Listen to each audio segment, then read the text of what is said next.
pinsan ko sa Bulacan, single mother, 2K lang nakarating. Ano ba yan? Yan ang sinasabi ko. Ba't hindi uniform? Hindi, yan ang sinasabi ko. Hindi pwedeng yung cash yan. Oo. At kukupitan yan at kukupitan. Oh my God. Oo, natatandaan ko yung storya. Yung isang nananalangin sa Baclaran. Opo. Sabi niya, Panginoon, may sakit po yung anak ko.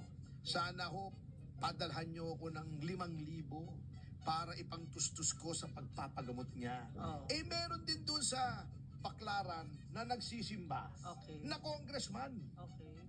Narinig niya. Naawa siya. Dumukot siya sa kanyang wallet. Eh, ang laman lang ng wallet niya, 2,500. Kalate. Kalahati, di naawa siya, lumapit siya. Nay,